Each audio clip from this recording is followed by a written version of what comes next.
This is the biggest movement in India's post-independence history. Even after 20th July ended, it's almost been 36 hours now, there are still lakhs and lakhs of students out there on the streets of Delhi. What happened on 20th was a trailer. If the government doesn't agree, millions more will come to Delhi because this time will not hold back, will not stay silent. Fought right now, but ultimately, where are we heading right now? That is the biggest question because Mr. Wangchuk is not there. Where is he? What is the conversation that you people are having with him? Plus, what is the conversation that is undergoing between the government? Is there any kind of communication between CJP and Mr. Wangchuk, between CJP and the government? So first of all, you said where is this movement heading? This is the biggest movement in India's post-independence history. No one, especially the government, who continuously demeaned the students, the youth of this country, they could have imagined that 20th July will see lakhs and lakhs of students. What's the bigger thing? Even after 20th July ended, it's almost been 36 hours now, there are still lakhs and lakhs of students out there on the streets of Delhi who want justice for the students, who want the demands of this movement to be met.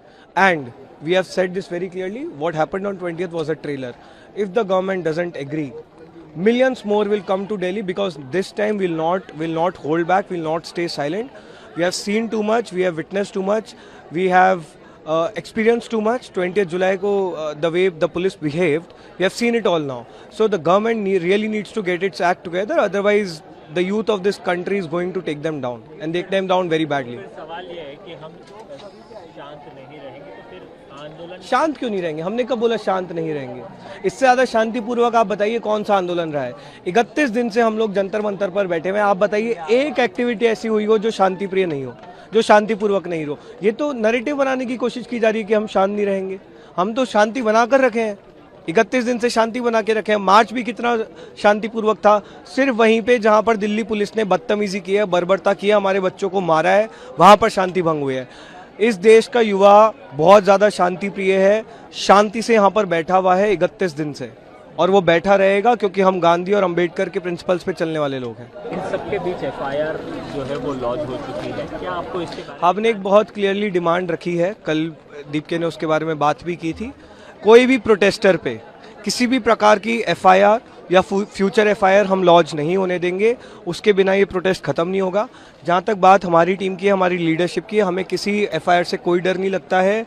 हम पहले दिन से तैयार हैं UAPA NSA में arrest होने को.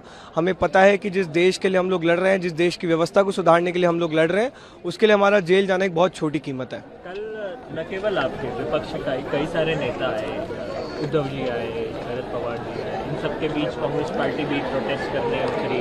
राहुल गांधी को भी गिरफ्तार कर लिया. इन एक्शंस को कैसे देखते हैं? क्या आपको लगता है कि विपक्ष जो है वो अपनी सक्रिय भूमिका में है? The nation is uniting and they are uniting without any political hedges और वेजेस. अभी हमें चाहिए कि सारे देश के लोग, कोई भी पॉलिटिकल पार्टी, मतलब भाजपा के लोग भी हों, उनको साथ आना चाहिए क्योंकि एक बहुत बड़ा आंदोलन है, बहुत बड़ी डिमांड है, जेन्युइन डिमांड है. और जो भी लोग अपने लेवल पे कर रहे हैं, सीजेपी के साथ रहकर कर रहे हैं, सीजेपी के बैनर तले कर रहे हैं, we welcome all of them. हमारे लिए युवाओं के मुद्दे उठना इंपॉर्टेंट है, उनके इश्यूज एड्रेस इंपॉर्टेंट है, and anyone and everyone who is doing it, we welcome them. प्रभातखबर.com, विश्वास वही, रफ्तार नहीं.